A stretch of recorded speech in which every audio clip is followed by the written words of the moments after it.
Okay, so we're talking about tapping and dyeing. So we now have to talk about how exactly do we tap and dye something, which is not the way you'd say it, but cut threads would be the most appropriate. So the method for doing it, the method. All right, so like I said, your project in class is not necessarily accurate. It might do something like that if you're going to make a tool, although you probably never use aluminum to cut the threads. You'd use steel. But let's say you have to, there's times where you may have to drill something and tap it on an aircraft, and you'd be surprised. And airworthiness directive comes out with wanting you to tap something and drill it, tap it, put a bolt in, do something weird. It does happen. So what are you going to do? What's the first thing you have to figure out? What size hole you need. Size of the threads you need. There you go. First thing you got to figure out what size threads we're going to need. And threads are going to come in two different flavors, and they are? Fine and coarse. Fine and coarse. And we'll make the assumption that it's going to be right-hand threads, because that's what it normally is. If you need left-hand threads, and you just turn the tap backwards. Turn the tap backwards, yes. I was going to say upside down. Oh. All right, so we're going to use it. First we have to, okay, we know what threads we want. Then we have to figure out location. Location. You should probably know that first. Figure out thread size. Yeah, right. Thread size. Then Your drill size? Yep.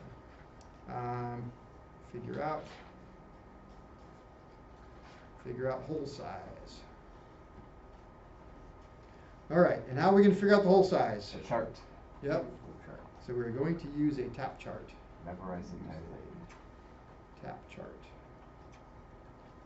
So, all right, tap chart. There's one on the wall. This is what a tap chart looks like. Over here I've enlarged it so we can actually see what we're looking at. And let's just say we needed a quarter 28. Quarter 28 requires which size drill bit? 3. So that's what this looks like. I'm going to enlarge this over here. So looking at it here, here's the tap size over here. Here's the drill size. So tap size, I said what, quarter 28?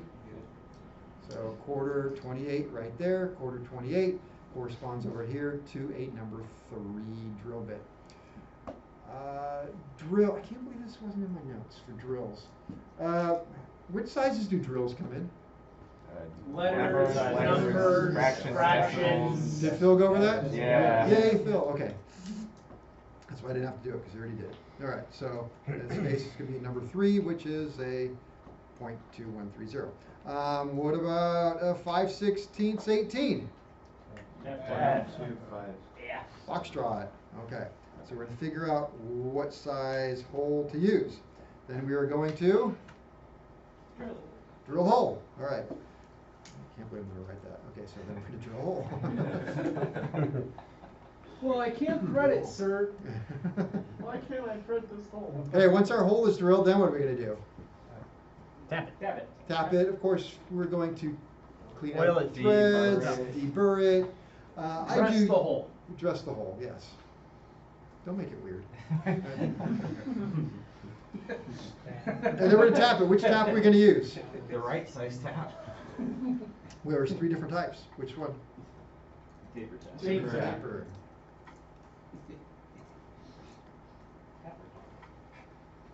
Use a taper tap to start. And there's the initial one, and if that works, then fine. If not, then we're going to have to use something else. What key things here? Lubricate well. How do you know when you've used too much lube? You don't. Trick question. There is not thing as a too It's much. overflowing. Yes. Cutting oil. You are submerged in it. There's a giant puddle. You don't feel it. No, there's. Cutting oil more. Flatheads it is. You feel it in your Or feet. beeswax. Beeswax, my favorite. Obviously, do not force.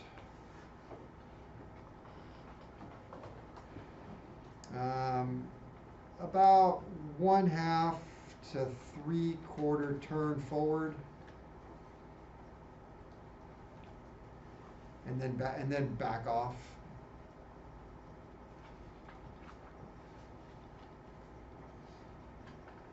Back off and brake chips. if that makes sense to you. Hope it does. I'm talking about there's Now like, you cut, there's like a little like you curly start cue that's curling starting, you it, break it off. back up enough for you to feel a little, you wiped it and broke it off. Just like I was talking about the other day, you get the little hangnail. Yeah. Yeah, it's like grabbing with a plier, just keep pulling until it stops. Do you ever have to pull the whole tap out, clean it all, and then put it back in? Is that a? Yes, yeah, sometimes I do, especially if I'm doing a blind hole with beeswax. I wanna like keep it clean and stuff. Do you have a rule of thumb of how often you would do that? Just whenever? Just kind of something? feel it. Depends how much I've been drinking that day. Coffee, that is. Like the hard ones, you can find it in the back again. My fucking broke. My bolt. It's like that. Okay, let's see, yeah, enough to break off the chips. Let me see, point number 4, repeat. Rinse and repeat. Repeat with bottoming tap if necessary.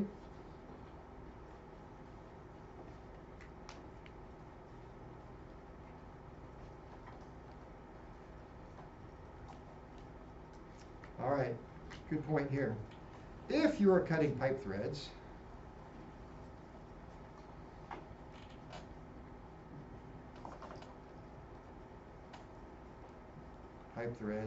stop when the inside diameter or the ID is the right size, or is correct.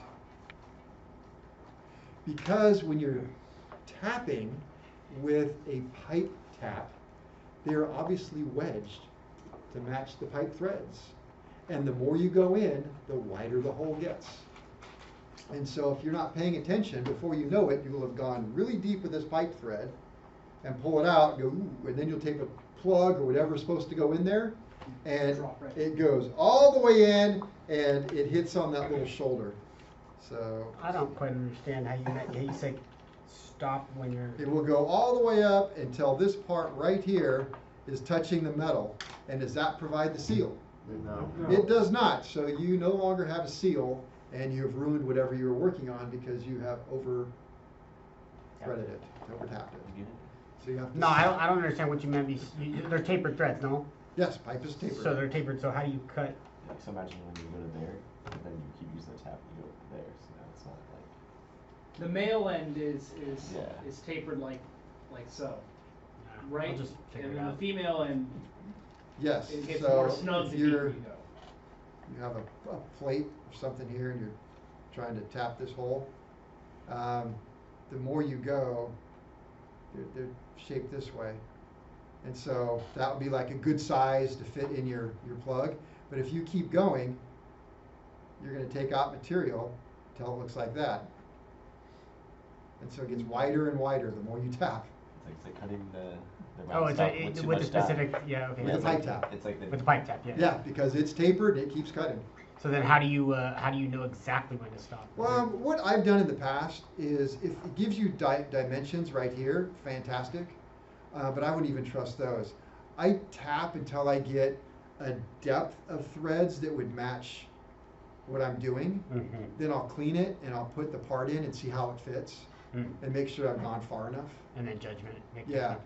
Where you're really going to run into this though is if you, and this doesn't happen very often, is if you've damaged threads and you're doing a pipe heli-coil, which they do make, and you're cleaning out the threads with the heli-coil cutter, that's when you would go too far. So I'd be really careful with that. So I would do it to a depth that allows the heli-coil to set just below the surface. Yeah. How do you get that the tang out of a? Or does it not have a tang for a pipe heel coil? Yeah, that's how you screw it in. So You just break it off. You just Break it off. Same I'm thing. just imagining if I broke it off into the object I'm putting. Okay, so if the object you're doing a heli-coil, where we haven't got heli-coils yet, and if you have a risk of breaking the tang off and getting into something, then you got a lot of problems. Because number one, you were just cutting aluminum or cutting steel into something where it could go into. That was a problem. Okay. So it should have been taken apart. But you can actually use needle nose pliers in there and just grab it, twist, and break it off and pull it back out. Oh, they got like perforated parts. Yeah, over the it? heli-coil's Or perforated. you look up and punch. So, all right, so make sure you stop when it's correct. The deeper you go, the wider that hole gets. till it gets to the point where it's too wide, whatever you're going to screw in actually makes a seal, yeah, Why did you put ID?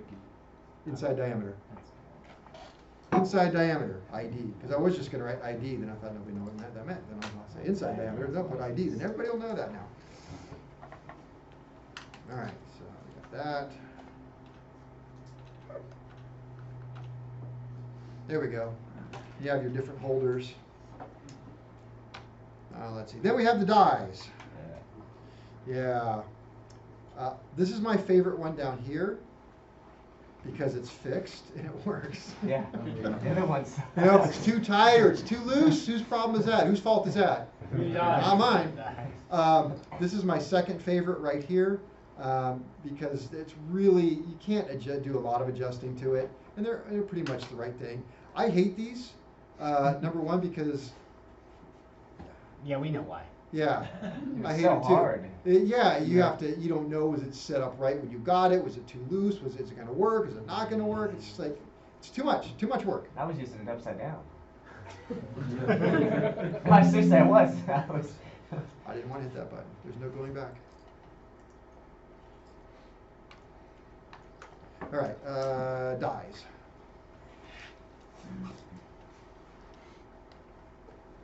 Well, they may be fixed or adjustable, as you know.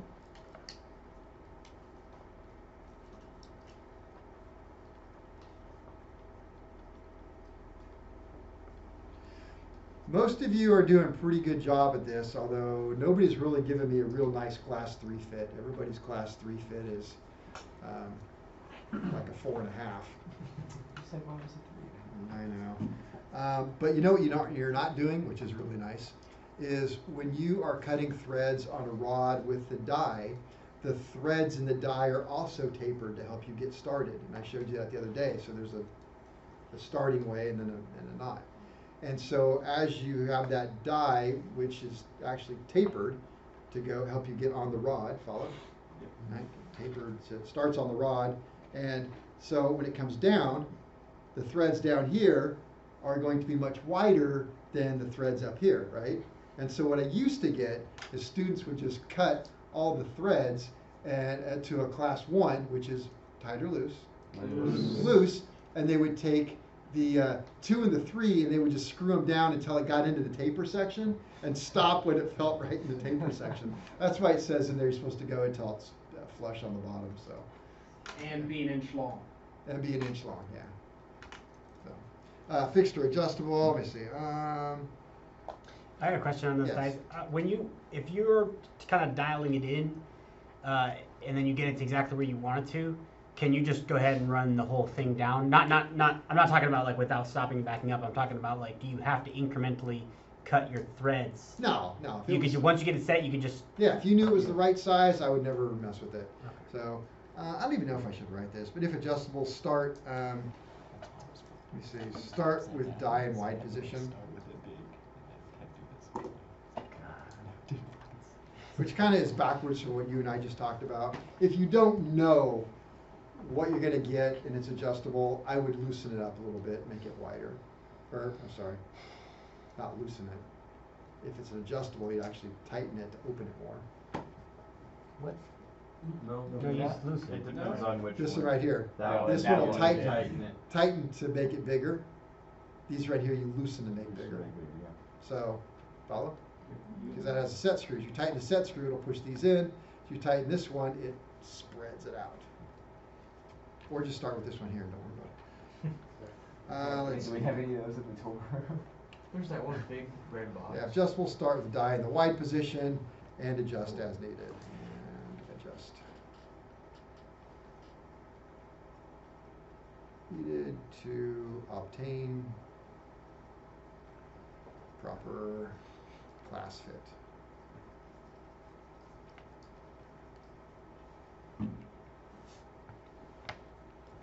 And again, I'm not going to write it, use lots of oil. 1/2 to 3/4 of a turn in, back it off.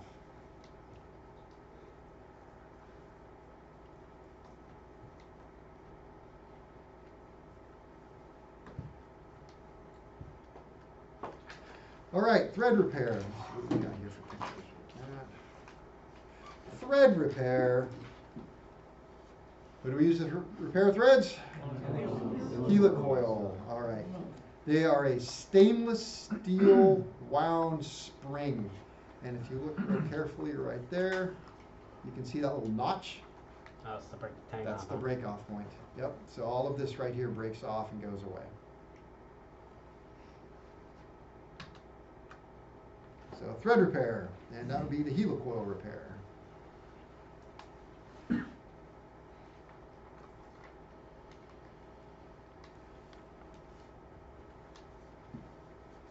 That is a, let's see, uses a special size tap.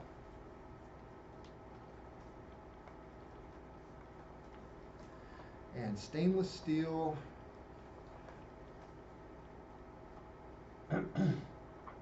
stainless steel wound, we call them springs. Springs to repair threads. Sometimes those heli-coils come in black. Are those? I've never seen the black ones. Oh, really? Those are time certs. No, the time cert's like a machine thing, right? Yeah. But like sometimes I've seen the heli-coils. Yeah, I'm not sure that he was just talking about time certs. I was talking about those too with my car. I do not know what those are. They're like, it's like a machine, like it's like a solid piece instead of a spring where you could like stretch it. Yeah. It's like a solid piece, and you essentially install it the same way, but there's a flange at the top. Got it. So you have to like recess it. Okay. And Okay. I've noticed that so oftentimes they come a lot longer than the heli-coils do. Okay. So, we like- use something extremely similar in old Continentals. So because it's aluminum cylinder, they never want just aluminum threads. So all the modern cylinders come with a heli-coil pre-installed at the factory, and you can change them. And before that, the Continentals, they would use a brass type, or bronze, probably bronze insert. Sounds just like it. And so it'd be big threads, and they would to cut it to big threads.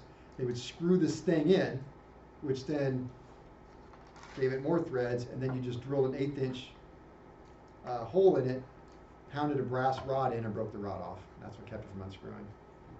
Oh. Yes. We use something very similar in carbon fiber repair. We didn't want to just drill a hole into a composite panel, so we use what do you guys call them? Time cert. Just like Yeah, that. something very similar to a SCRT. time cert, but it has kind of a Symmetry. Phillips head style like protrusions Yes, sticking okay, out of right. it, so it locks into place in the composite. Oh yeah. Okay, I'm right. That's exactly what they used to use on Continentals Okay. way time ago. So So- practically just a, okay. Yeah, it's just a single piece. So there we go. I don't see those used in aviation yet. They were explaining that it's better than a heli-coil, I guess. That's what they were telling me. Yeah, they don't pull out as much. The time certs don't pull out as much. Like sometimes the heli-coil, if you tighten it too much, you'll rip it Yep, apart. you'll break it, Time you'll cert- start pulling threads out. Okay. Yeah. Time cert's solid. Yeah. Okay. It's all, I'm sure it's a lot of Ford engines. I don't like it just because of the name. That makes it just like. You know, Yeah. It's not heli-coil. takes too long, huh? I, Well, my head bolts were like, they got like that many threads on. There's no heli-coil that I could put in there that was that long, so I had to do time cert. Oh, but you can stack heli-coils. Yeah, just do multiple. Oh, I was gonna ask that, Yeah. but then I just went to time cert. Then Um, I said, fuck it. I didn't know there if we you go. could do it. Okay, so heli-coils. Let's see. All right, so I told you. Well, I'll write this. Drill. So if you're going to use it, you have to drill out strip threads. Drill out stripped. Sherlock's, okay. Drill out strip threads. With drill specified on heli-coil tap. So the tap will tell you right on it what size drill bit to use. On the heli-coil? Yeah. Actually, that should be 2, this one, 3. All right, so then I mentioned though in asterisk lab that my experience has been, especially with engines, that, and especially if you're magnesium, but it works with aluminum too, if you have stripped out and literally pulled the threads all out onto the bolt, and you'd be surprised, the bolt's spinning, and it's hard to get out, you finally get it out, and you will see that the threads on the bolt are like smooth. And you can grab it and unscrew it, and you'll get what looks like a heli-coil, but it's not. It's the aluminum threads you just yanked out of the engine. You throw those away. They get You'll old and find stressed out. out. Yeah, how does it happen? Because the wrench size is not the bolt size. That's how it happens. So the team before you who got this engine had a 1/4-inch bolt, and the 1/4-inch bolt takes a 7/16" wrench. They looked up torque for 7/16. Got it and torqued it until it got loose, and then backed it off a 1/4 turn and said, "Kevin, we're done."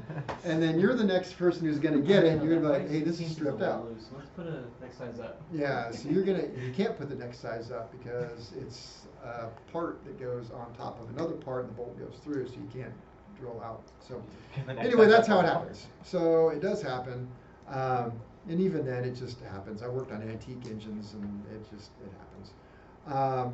And so my experience has been, if you're very careful, use lots of lubricant and go very slowly, you don't have to drill the hole.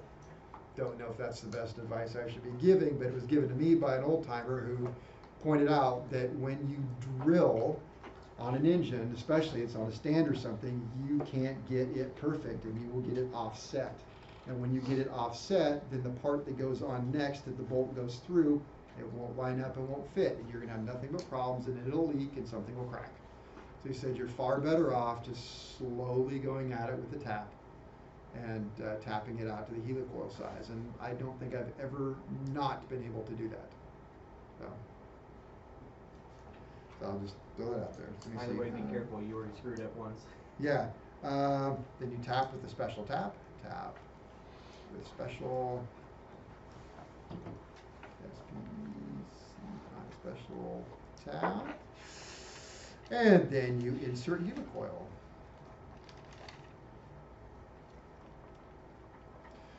When I gave you the demo in class, that kit did not have the insert tool. Let's see if I have a picture of it here. It did it? The thing you It put it on? did the little Yeah. black thing that. It had the little black, okay, it had the insert this. Yes. Some kits have a plastic piece, or they can be metal, that you actually drop the insert in, then use this black rod and screw it into that, and it kind of pre-stretches it. You don't need to do that. I'll have to give you an example in lab, but you don't need to use it, obviously, because your kid didn't have it, but if you have it, it's optional. I don't know, sometimes I use it, sometimes I don't. I don't know why, that's just the way it is. Heli-coil taps also come in bottoming and taper on those. Video, after that, alright. Insert heli-coil, and then you gotta break off the tang. So insert heli-coil, break off the tang.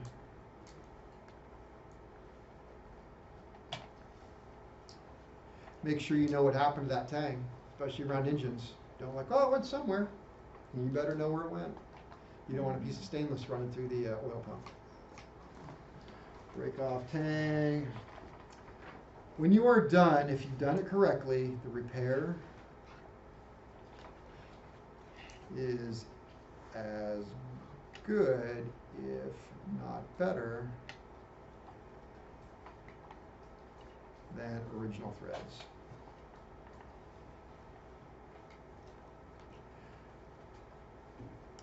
Like I said, some manufacturers will actually, on a new product that's aluminum, will install heli-coils right from the factory. They don't go aluminum and wait for it to go bad. They go, they just right from the factory, boom, this is an aluminum product, we're going to put heli-coils in it from the get-go, especially if it's magnesium. So if you strip out a heli-coil, you just put another one in? Yes, that does happen where heli-coils do get stripped out. And if you can then pull the heli-coil out, you just grab it with a pair of pliers and unwind it. As you pull it, don't pull straight out, you kind of have to like work it out of the threads. and then run the tap through, and then I would get a different length if it's possible, and try and put it back in. If you can't, then you're kind of screwed. What I've seen done before, and I don't know where there's data to do this, is you can drill it oversize, and then you can screw, like if it's aluminum, I've seen where people have drilled oversize, they've created like an aluminum bolt and put it in that hole and then cut it so it's flush and then drill the center of that bolt and then heli-coil that. That's, you're really pushing your luck on that one. That is not an approved repair. At that point, you've already screwed up quite a Let me bit, it see, sounds I don't like. think I have this one written down, but it's okay to stack heli-coils. If you have a really deep hole and you need a lot of heli-coils, run the first one all the way down, break off the tang, run the next one, break off the tang, run the next one. You can stack them in there.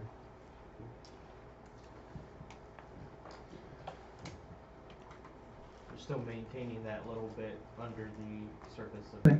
Alright, fortunately this won't make it on the video, but rather than using a tap or die to repair threads, I prefer thread chasers. Thread chasers are hardened steel items. They won't cut threads, but they repair threads. And what they look like, I can show, I didn't break some, but I have a set in my toolbox.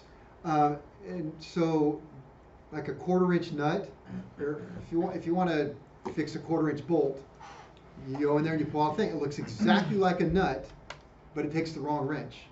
So like a 1/4 inch nut would take a 7/16 inch wrench, but yet this particular thread repair bolt takes like a 1/2 inch wrench.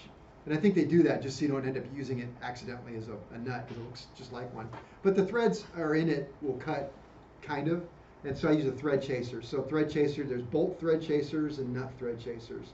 There's also files for thread repair, which is how I had to fix part of my crankcase problem that I had. And yeah, so if you ask tomorrow, I'll get them out, the thread repair kit in lab, and I'll show you how to use the files, because they're kind of cool. That would be awesome. Can I bring a bolt in? Banded parts. One of the more common die-related questions is which side of the die starts out on the bolt. Notice how the cutting teeth on this die taper back to nothing. This is the bottom part of the die that goes over the bolt to begin the cuts. You just set that opening over the bolt, hold it. Where's this guy from? Gotta be Ottawa. Where's What do you have? Everything level and start turning it slowly to let it engage the threads. There's several good threads above the damaged ones that'll let us get this die aligned and started properly. The die will start to show some resistance when it encounters the damaged threads. At that point, you want to start turning the die forward. What's he doing wrong? He's not backing up. He's just repairing some threads. He's not cutting He's them. going backwards now. Not using oil. Maybe I'd maybe recommend some oil, but yeah, he's the guy in the YouTube video, right? Forward about 1/2 to 3/4 of a turn, then back it up about 1/2 a turn to break the chips, and keep repeating that cycle. Even though this is light cutting, I still add a little bit of oil just to make sure everything goes smoothly. Then after we've cut through the damaged threads, I'll go ahead and run the die up and down the bolt a couple of times just to make sure it's cleaned everything up well. After cleaning it up with the die, we can still see some very small flat spots on the ends of the threads. As small as those flat spots are, they're not going to cause us any problems, and you can see that the bolt threads right into the hole with just my fingers.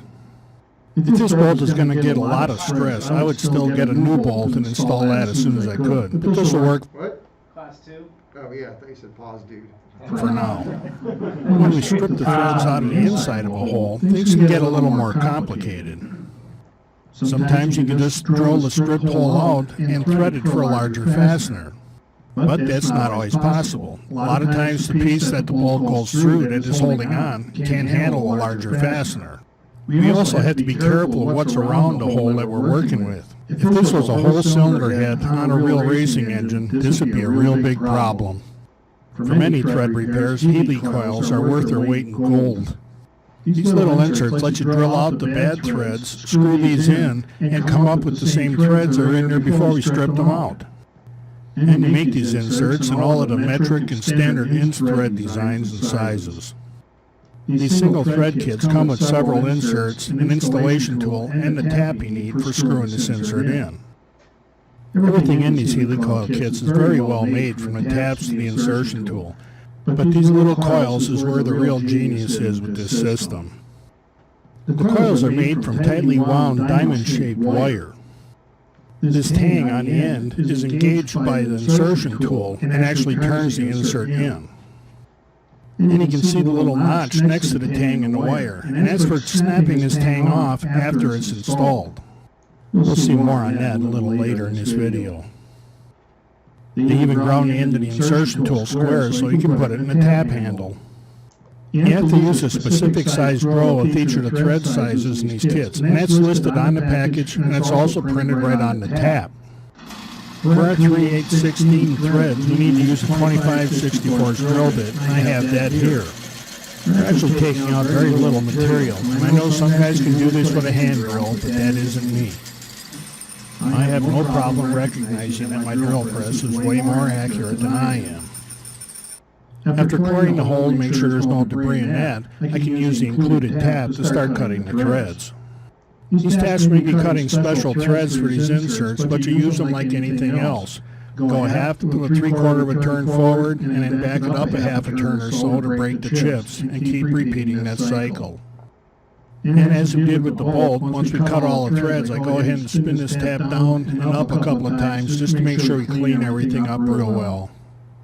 When we screw the insert onto the insertion tool, this cut engages the tang in the bottom of the insert. As the insertion tool pushes on that tang, it actually reduces the diameter of the coil a little bit and makes it go in very easily. We start feeding the insert into the threads in a hole just like you would a bolt. And we just carefully turn the insert until it sinks down into the hole. We want to turn the insert in until its top edge is below the top of the hole, just a little bit. When we back the insertion tool out, that releases the pressure on the insert and it expands a little bit and fits into the threads very tightly. And now we have brand new 3/8/16 threads.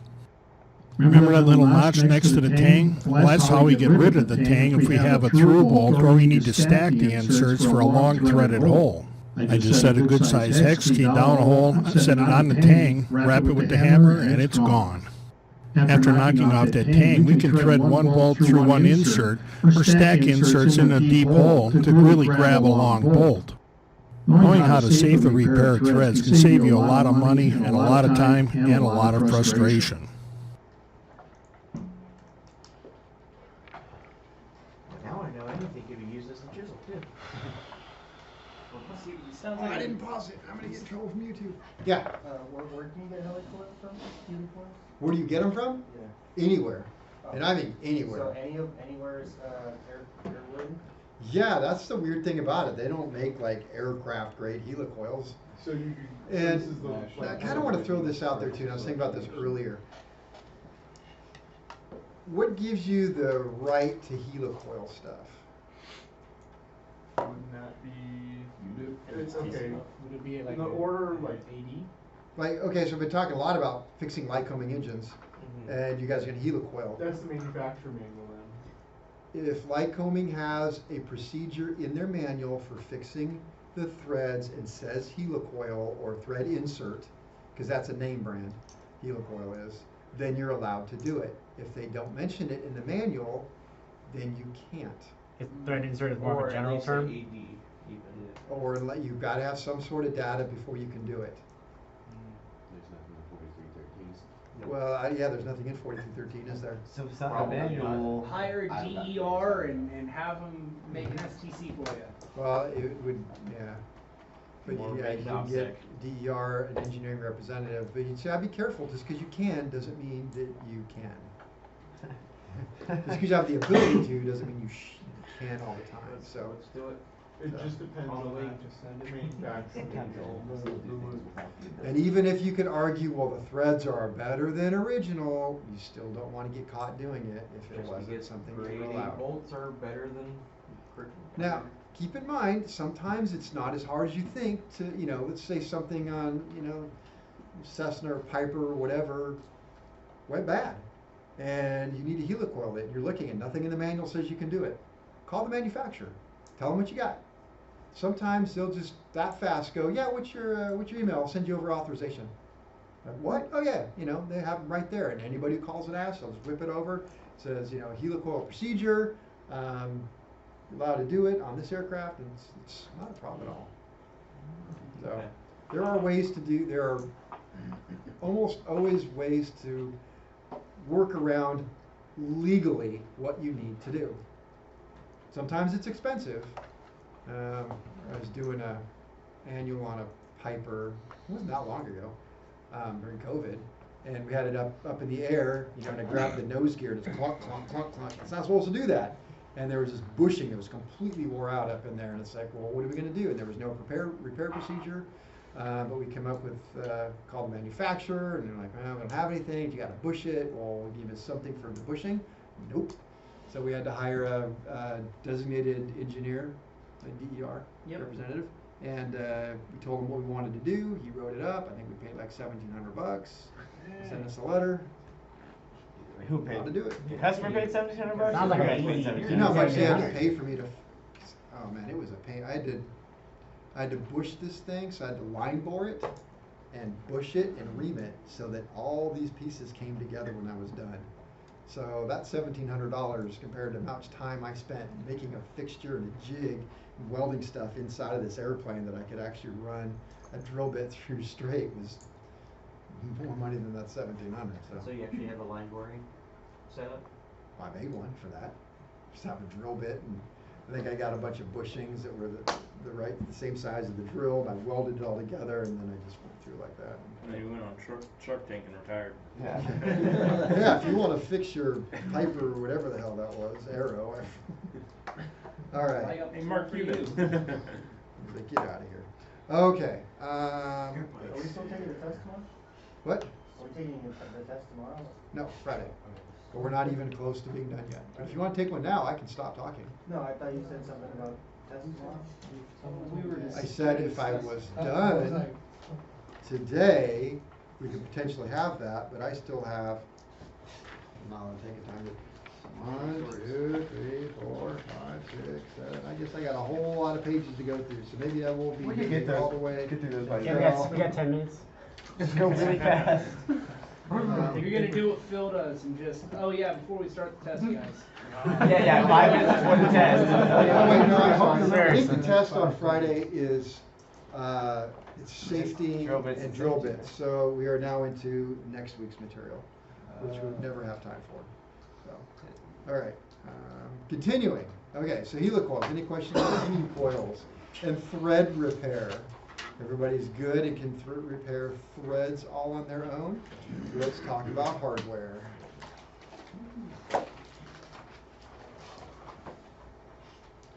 We started talking about hardware in 309, and we're just gonna review that and continue on. And just like in 309, I do not expect you to memorize part numbers. You know, nothing on the test is going to be which one of these is a flat washer. It's not going to happen. The only exception to that is your standard AN bolts, because you already know. So that you should know. So hardware. All right, we're continuing on that. So I guess it's point 3 from the notes. So classification. But I'm going to introduce you to a lot more hardware than we have before, and I expect you to have at least an understanding how things work together and choosing the right stuff. All right, so hardware is classified as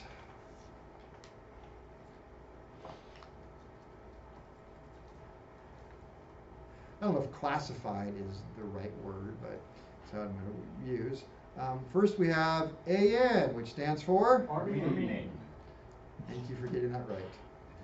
Some books say Air Force Navy, so I'm going to say Army Navy.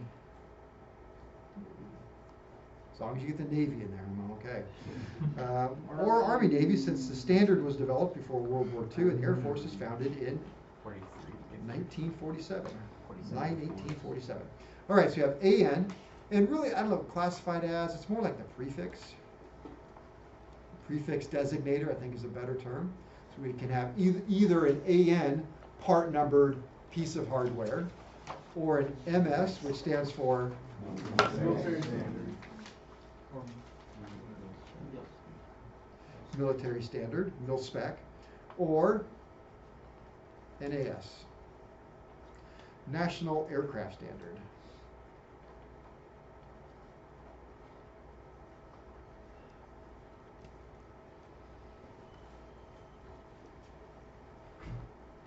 Where do we get NAS hardware from?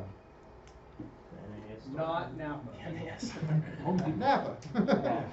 National Aerospace Arts National Association. Yeah. All right, now, Parts. Something like that. all right, so within that, that's the prefix designator for a lot of parts. And as I mentioned in 309, it did start out as AN, then went to MS. And a lot of things were very easy to figure out. Like it used to have an AN 365, which was a nut, a fiber lock nut. And they say, well, we got to change it to military spec. Well, what part number should we call it? Well, we'll call it AN 2365. Yeah. Like, oh, okay, that's like the cool. rivets. And then we said, well, NAS, which we call that? I don't even know what it is. It'd be like a 13 Bravo 17842-3. You're like, what? So I just made up that number. I did not make up those two. Nobody So- knows the NAS. Yeah. We covered kind of A and That's why we the, don't memorize. rivets as well. We covered 426. Oh yeah, that's right. Rivets do that. So Yeah, what is a AN 426? AN 426? What is the MS number? 2426. Yeah. So that was a good. I like those guys in that convention. Wish you'd add 20. I don't know. Add a 10. Oh, don't be ridiculous. It's gotta be harder than that. How about a 20? All right, good. Let's go get beer. So. Bigger. We want bigger numbers. That's what Boeing did with their set. With their All right. sets. We'll pick this up tomorrow since those guys are being a distraction. Like 37.